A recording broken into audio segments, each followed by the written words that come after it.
फरीदाबाद का फेमस फूला फूला करारा उड़द दाल का खस्ता और दम आलू की रेसिपी कि इसका एक बाइट खाएंगे तो इसका स्वाद कभी नहीं भूल पाएंगे। इस समय होली पार्टी इफ्तार चल रहा है। आप मेरी रेसिपी को बना के अपने मेनू में ऐड कर सकते हैं। अगर मेरी रेसिपी आपको पसंद आई हो तो लाइक शेयर कमेंट करना ना भूलें। ज्यादा से ज्यादा अपने फ्रेंड फैमिली के साथ शेयर करें। आदि खस्ता दम आलू बनाने के लिए सबसे पहले हम लगाएंगे मैदे का एक डो। ये 1 कटोरी है मैदा। यहीं पे ऐड करेंगे 1 स्पून स्वादानुसार नमक को। फिर हम ऐड करेंगे छोटा स्पून अजवाइन को। इसे क्रश कर लें। सभी चीजों को अच्छे से मिक्स कर लें और बीच में गैप छोड़ दें। यहीं पे ऐड करेंगे मोहन के लिए रिफाइंड ऑयल। इसे अच्छे से हाथ से मिलाते हुए रफ कर लें ताकि मोयम आटे में अच्छे से मिक्स हो जाए। हमने बहुत अच्छे से मोयन डाल के इसे मिक्स कर दिया है हाथ से मसल के। जब हम मुट्ठी बांध रहे हैं तो ये बंध रहा है। ये देख सकते हैं इसे कि ये कितने अच्छे से मिक्स हो गया है। ये खुल भी नहीं रहा है। अब इसमें थोड़े से पानी छींटे का डाल के आप इसमें सेमी डो तैयार कर लें। आप सभी चीजों को इकट्ठे करके मिक्स कर लें डो को और थोड़े से पानी और ऐड कर लें। 1 से 2 चम्मच की जरूरत पड़ेगी आपको पानी की। इसमें छींटे डाल के एक सेमी टाइट डो बना लें। आपको ध्यान देना है कि हमें खस्ता बनाना है। ये खस्ते का डो बन रहा है। इसमें एकदम टाइट डो बनना चाहिए। जब हम लोई बनाए तो उसमें रेसे आए लोई में। हमें इसमें मलना नहीं है ना मसलना है। हमें सभी चीजों को इकट्ठा करके एक टाइट डो बना के तैयार कर लेना है। आप देख सकते हैं हमारा एकदम सेमी टाइट डो बन के तैयार हो गया है। जब हम इसे पुश कर रहे हैं तो ये बिल्कुल भी सॉफ्ट नहीं दिख रहा है। अब इसे हम 15 से 20 मिनट के लिए रख देंगे ढक के। चलते हैं फिलिंग तैयार करने के लिए। खस्ते की फिलिंग बनाने के लिए हमने लिया है उड़द की दाल। इसे 3 से 4 घंटे हमने सोक करके रख दिया था। जब हम इसे दाब रहे हैं तो ये टूट जा रही है। इतनी सॉफ्ट हो जानी चाहिए। अब इसे हम ट्रांसफर करेंगे मिक्सी जार में। इसका हमें पेस्ट नहीं बनाना है। एक मोटा दरदरा पीस लेना है। इसमें आप ट्रांसफर कर दें और 2 से 3 चम्मच पानी ऐड कर दें। ज्यादा पानी ऐड ना करें। 1 से 2 चम्मच जरूरत पड़े तो आप ऐड कर लें। इसमें हमने 2 चम्मच पानी डाल दिया है। इसमें कैप लगा के दरदरा पीस लेना है। खस्ते में जो फीलिंग भरी जाती है उसमें एक सीक्रेट मसाला होता है जो हलवाई लोग बताते नहीं है। वो मैं आज आपको बताऊंगी। सबसे पहले रखेंगे गैस पे एक कढ़ाई को। उसमें डालेंगे सूखी धनिया। ये सूखी धनिया है 2 चम्मच। इसमें ऐड करेंगे सौंफ को। ये 1 पिंच है। यहीं पे हम ऐड करेंगे 1 पिंच कलौंजी को। यहीं पे ऐड करेंगे छोटी इलायची को। ये 2 है और बड़ी इलायची 1 है। यहीं पे हम ऐड करेंगे बारीक कटी हुई हरी मिर्च को। यहीं पे ऐड करेंगे 1 पिंच जीरे को। जब तक मसाले में खुशबू आने न लगे तब तक हमें रोस्ट करना है। गैस का फ्लेम स्लो कर दें। मसाले हमारे चटकने लगे हैं। इसमें खुशबू आने लगी है। गैस का फ्लेम बंद कर दें। मसाले को आप मिक्सी जार में डाल के एक दरदरा महीन पीस लें। सबसे पहले रखेंगे गैस पे एक पैन को। इसमें डालेंगे 2 स्पून तेल को। ये सरसों का तेल है। आप रिफाइंड ऑयल भी ऐड कर सकते हैं। तेल को अच्छे से आप फैला दें पैन के ऊपर। पैन को रोल घुमा दीजिए चारों तरफ ताकि तेल लग जाए। यहीं पे हम डालेंगे स्वाद का जादू 2 स्पून बेसन को। आप अपने कचौड़ी में जरूर इसे डालिएगा बेसन को। आपके खस्ते में बहुत ही अच्छे से बैंडिंग आएगी। बेसन हमारे बहुत अच्छे से भुंज गए हैं। इसमें खुशबू आने लगी है। कलर भी चेंज हो गया है इसका, आप देख सकते हैं। यहीं पे हम बेसन में ऐड करेंगे जो हमने सीक्रेट मसाला बताया था। इसे आप डाल के मिक्स कर दें और गैस का फ्लेम एकदम स्लो कर दें। स्लो आंच में ही आप इसे रोस्ट करें ताकि मसाले और बेसन जले। मसाले और बेसन दोनों हमारे अच्छे से रोस्ट हो गए हैं। इसमें अच्छी सी खुशबू आने लगी है। यहीं पे हम ऐड करेंगे पिसी हुई उड़द दाल को। इसे आप ऐड करके मिक्स कर दें और गैस का फ्लेम एकदम स्लो कर दें। आप देख सकते हैं उड़द दाल को हमने पेस्ट नहीं बनाया है। इसका मोटा दरदरा आपको पीस लेना है। दाल के साथ सभी मसालों को आप अच्छे से मिक्स कर दें। 1 से 2 मिनट इसे रोस्ट कर लें। बेसन को हमने इसलिए दाल में मिक्स किया है, ताकि दाल में मॉइस्चर होते हैं वो रिलीज हो जाएगा और इसमें स्वाद भी देगा। आप इसे हल्का सा रोस्ट करें धीमी आंच में, जो इसमें मॉइस्चर है वो भी ड्राई हो जाए। यहीं पे ऐड करेंगे ये दम आलू मसाला है, ये 1 स्पून है। यहीं पे ऐड करेंगे आमचूर पाउडर को। सभी चीजों को अच्छे से मिक्स कर लें और अच्छे से रोस्ट कर लें। जब आपके मसाले अच्छे से रोस्ट हुए रहेंगे तो आपके खस्ते काफी लंबे समय तक चलेंगे। दम आलू को मसाला और अमचूर पाउडर जरूर डालते हैं जब इलाहाबाद के खस्ते बनते हैं। ऐड करेंगे सरसों का तेल। सरसों का तेल डाल के आप इसे अच्छे से मिक्स कर लें, ताकि इसमें कोई भी मॉइस्चर ना रहे। जब ये दाल अच्छे से भुंजे रहेंगे मसालों के साथ तो इसमें कच्चापन नहीं रहेगा, और जब आप खस्ता रखेंगे तो ये काफी लंबे समय तक चलेगा और वही टेस्ट आएगा जो इलाहाबाद के खस्ते आपको मिलते हैं। आप अच्छे से इसे मिक्स कर दें। देख सकते हैं दाल हमारी कितनी अच्छे से रोस्ट हो गई है, ये पैन में लगी भी नहीं है। ये रोस्ट जब हो जाते हैं तो पैन को छोड़ देते हैं, तभी आपको समझ लेना है कि दाल हमारी बहुत अच्छे से भुंज गई है। यहीं पे हम ऐड करेंगे काश्मीरी पाउडर को, ये 1 स्पून है। आप इसे मिक्स करके सभी चीजें अच्छे से हमारी मिक्स हो गई है। यहीं पे हम ऐड करेंगे स्वाद अनुसार नमक को, आप अपने हिसाब से कम ज्यादा कर सकते हैं। यहीं पे ऐड करेंगे पुदीना पत्ती और धनिया की पत्ती को और अच्छे से मिक्स कर लेंगे। सभी चीजें अच्छे से आपकी मिक्स हो जाए तभी आप गैस को बंद कर दें। जब आपके मसाले अच्छे से रोस्ट हुए रहेंगे दाल में, तो दाल भी कच्चापन नहीं लगेगा और वही टेस्ट आएगा जो खस्ते मिलते हैं इलाहाबाद में। देख सकते हैं मॉइस्चर भी इसका खत्म हो गया है, खुशबू भी बहुत अच्छे से आ रही है, तभी आपको गैस को बंद कर देना है। अगर आप इस मसाले को स्टोर करना चाहते हैं तो आप धनिया पत्ती ना ऐड करें और ऐसे ही तुरंत आप बनाएं। आप तुरंत बनाना हो तो धनिया पत्ती पुदीना पत्ती आप डाल के आप सर्व करें। अब हम रख देंगे मिक्स को ठंडा होने के लिए। इलाहाबादी दम आलू बनाने के लिए हम सबसे पहले लेंगे उबली हुई आलू। इसे हम धुल के वॉश करके बॉयल करके इसे कट कर लिया है। आलू हमने 250 ग्राम लिया है। चलते हैं नेक्स्ट स्टेप बताने के लिए। सबसे पहले रखेंगे गैस पे एक कढ़ाई को, इसमें डालेंगे देसी घी 1 स्पून। आप कोई भी कुकिंग ऑयल ले सकते हैं, देसी घी में ही दम आलू बहुत ही टेस्टी बनती है। अब यहीं पे हम ऐड करेंगे 1 पिंच जीरे को, इसको अच्छे से चटकने देंगे। यहीं पे हम ऐड करेंगे क्रश हुआ लहसुन को। यहीं पे ऐड करेंगे बारीक कटा हुआ अदरक को। यहीं पे ऐड करेंगे बारीक कटा 4 से 5 हरी मिर्च को। अच्छे से सभी चीज को रोस्ट कर लेंगे। यहीं पे ऐड करेंगे इलाहाबाद का फेमस हरी का दम आलू मसाला। कहीं कहीं दम आलू मसाले नहीं मिलते तो आप होममेड मसाले भी बना के दम आलू बना सकते हैं। अगर आप कमेंट करेंगे तो होममेड रेसिपी आपको दे देंगे। मसाले बहुत अच्छे से हमारे रोस्ट हो गए हैं। यहीं पे हम ऐड करेंगे कटी हुई आलू को। आप मसाले के साथ मिक्स कर दें। तो आप आलू में मसाले को भूने रहेंगे तो इसमें बहुत अच्छे से टेस्ट भी आ जाएगा और खुशबू भी आने लगेगी मसालों में। मसाले का कोटिंग आलू में हो गया है। ऐसे ही आप 1 से 2 मिनट इसे भूंज लें। यहीं पे हम ऐड करेंगे मैच हुए 3 से 4 आलू को। इससे हमारे दम आलू थिक हो जाएगी। यहीं पे हम ऐड करेंगे 1 गिलास पानी को। सभी चीजों को अच्छे से आप मिक्स कर दें और 1 बॉयल आने तक वेट करना है। जो मैच हुई आलू को हमने ऐड किया है उससे हमारे दम आलू में थिकनेस आएगी और गाढ़ापन रहेगा। आप देख सकते हैं इसकी ग्रेवी ये कितनी थिक हो गई है और आलू भी एक एक खिला खिला दिख रहा है। 250 ग्राम आलू में हमने 250 ग्राम पानी को ऐड किया है। आप अपने हिसाब से कम ज्यादा कर सकते हैं।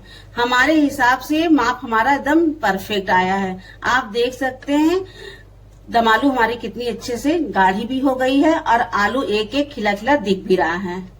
यहीं पे हम ऐड करेंगे स्वाद अनुसार नमक को। सभी चीजों को अच्छे से आप मिक्स कर दें और 1 से 2 मिनट से पका लें। आप देख सकते हैं दम आलू में हमारे बहुत अच्छे से बॉयल आने लगा है। यहीं पे हम ऐड करेंगे 1 पिंच काश्मीरी पाउडर को। सभी चीजों को अच्छे से मिक्स कर दें। दम आलू में बहुत अच्छे से हमारे बॉयल आ गया है। ये दम आलू हमारी थिक हो गई है।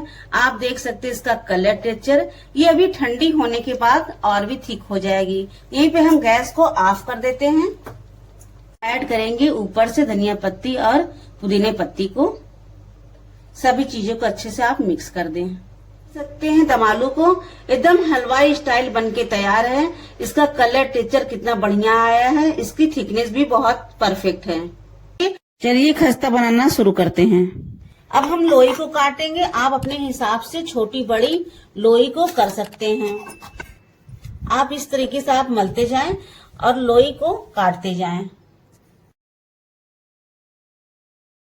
एक बराबर लोइयों को काट लेना है। हम मीडियम साइज की लोई काटेंगे। आप छोटी बड़ी अपने हिसाब से कर सकते हैं। एक लोई लेंगे और हथेली में रख के इसे स्मूथ तैयार कर लेंगे। बॉल हमारी एकदम चिकनी हो गई है। आप इसे सेंटर में अंगूठे से दाब दीजिए और फिर साइड साइड आप पतला करते जाएं। इस तरीके से आप एक कटोरी बना लें। किनारे वाले साइड आप पतला कर लें और बीच में थम्स नीचे से लगा के आप बॉल तैयार कर लें। फिलिंग को लेंगे और सेंटर में रखेंगे और इस तरीके से सील करते हुए जाएंगे।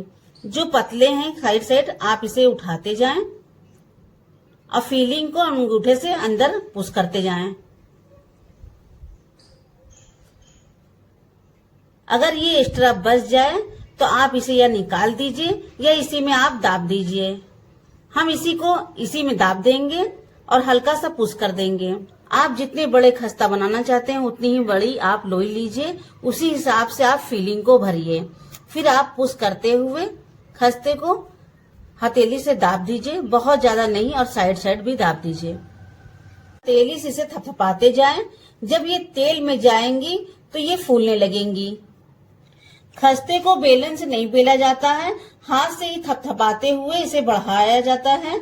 आप जब ये ऐसे ही आप बढ़ा लेंगे तो ये तेल में जाते जब ये फ्राई होंगे तो ये फूलने लगेंगी। आप देख सकते हैं फिलिंग हमारी बाहर नहीं निकली है। बिल्कुल खस्ता जैसे एकदम आकार लग रहा है। ऐसे ही आपको भर लेना है और फिलिंग को एकदम अंदर से पुश होते हुए दाब के भरना है।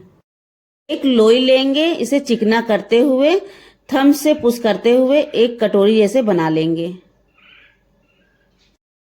नींबू के आकार में रखेंगे फिलिंग को बीच में एकदम सेंटर में। आप इसे अंगूठे से दबाते हुए कटोरी को बंद करते जाएं। जैसे मोदक को बंद करते हैं, मोदक बनाते हैं तो बंद करते समय फिलिंग को ध्यान दिया जाता है कि फिलिंग बाहर न निकले। आप उसी तरीके से इसे बंद करते जाएं। अगर आपको ये बाहर निकालना है तो इसी समय आप निकाल दीजिए और नहीं तो हल्का से आप पुश करके इसमें दाब दीजिए।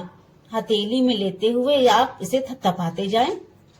आपको बेलन की जरूरत भी नहीं पड़ेगी। इसी तरीके से आपको खस्ते को तैयार करना है। आप देख सकते हैं कहीं से इसकी फिलिंग निकली नहीं हुई है। हमने बहुत अच्छे से सील किया है।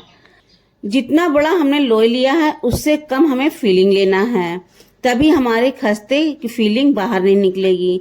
चलते हैं, खस्ते हमारे तैयार हो गए हैं। अब हम फ्राई करने के लिए खस्ता फ्राई करने के लिए सबसे पहले रखेंगे एक पैन को। पैन में डालेंगे ऑयल को। ऑयल को अच्छे से गर्म कर लेंगे। ऑयल हमारे बहुत अच्छे से गर्म हो गया है। अब हम गैस को स्लो कर देंगे। यहीं पे हम थोड़ा सा डो डाल के चेक कर लेंगे। जरूरी पॉइंट, गैस का फ्लेम एकदम स्लो कर दें। तेज आंच में आप फ्राई न करें। एकदम तेल गरम हो जाए तभी आप गैस को स्लो कर दें और तेल को और मीडियम बराबर आने दें। आप देख सकते हैं तेल हमारे बहुत अच्छे से गरम हो गए हैं। डो जो हमने डाला है वो तेल के ऊपर तैरने लगा है। अब यहीं पे हम ट्रांसफर करेंगे खस्ते को तेल में। एकदम जरूरी पॉइंट, जब तेल एकदम हल्के गरम रहे तभी आप ट्रांसफर करें। तेज आंच में ना रहें। गैस का फ्लेम स्लो कर दें। आप देख सकते हैं खस्ते डालते ही तेल में हल्का हल्का बबल आने लगा है, तभी आप सारे खस्ते को ट्रांसफर कर दें तेल में। गैस को एकदम धीमे किए रहेंगे, उतने ही आपके खस्ते खस्तेदार बनेंगे और अंदर से ये कुरकुरे रहेंगे। को थोड़ा सा टाइम लगता है सेकने में। जब अंदर से ये सेकने लगेंगे तो ये तेल के ऊपर ये तैरने लगेंगी, तभी आप खस्ते को देख सकते हैं ये धीरे धीरे ये फूलना स्टार्ट करने लगेंगे। और फूल के ये देख रहे हैं ये हल्के से फट रहे हैं। आप हल्के हल्के तेल को ऊपर से फ्लिप करें ताकि ऊपर से भी ये खस्तेदार बने और फूलने लगे। उस समय जब हमारे खस्ते फूल के फट गए थे, जब आप खस्ते को सील अच्छे से नहीं किए रहेंगे तो वो फूलते समय बाहर से ये अंदर से फट जाएंगे। जब आपको लगे खस्ते फूलने लगे हैं तब आपको खस्ते को फ्लिप कर देना है। देख रहे हैं इसका कलर टेक्सचर कितना बढ़िया आया है। जब ये आप धीमी आंच में इसे सेकने देंगे तो ये अंदर से ये क्रिस्पी भी रहेंगे और ये खस्तेदार बनेंगे। आप देख सकते हैं हमारे खस्ते कितने अच्छे से गोल्डन कलर आया है। जब आप धीमी धीमी आंच में से सेकेंगे तो ये एकदम से कलर भी इतना अच्छा आएगा और अंदर से क्रिस्पी भी रहेंगे। देख सकते हैं हमारे सेकंड बैच के खस्ते को ये कितने फूले फूले बने हुए हैं। थोड़ा आपको पेशेंस रखना पड़ेगा। जब ये फूलने लगेंगे तो आपको गैस का फ्लेम एकदम स्लो कर देना है और तभी आप सारे खस्ते को फ्राई करें। बहुत अच्छे से गोल्डन कलर आ गया है। अब हम ये खस्ते को सारे को निकाल लेंगे। आप देख सकते हैं हमारे खस्ते का कितना अच्छा सुंदर कलर टेक्सचर, कितना खिला खिला सा दिख रहा है। जब आप धीमी आंच में इसे सेकने देंगे तो ये आपके खस्ते दम अंदर से फूले फूले रहेंगे और इसकी फीलिंग भी बाहर नहीं निकलेगी। पहली बार आपका खस्ता थोड़ा सा खराब हो सकता है। आप सेकंड बैच जब आप फ्राई करेंगे तो आपके खस्ते एकदम से यमी यमी बनेंगे। सारे खस्ते को आप निकाल लीजिए। आप देख सकते हैं ये कितना कलर सुंदर आया है। ये भी घी बिल्कुल ऑब्जॉर्ब नहीं किया है।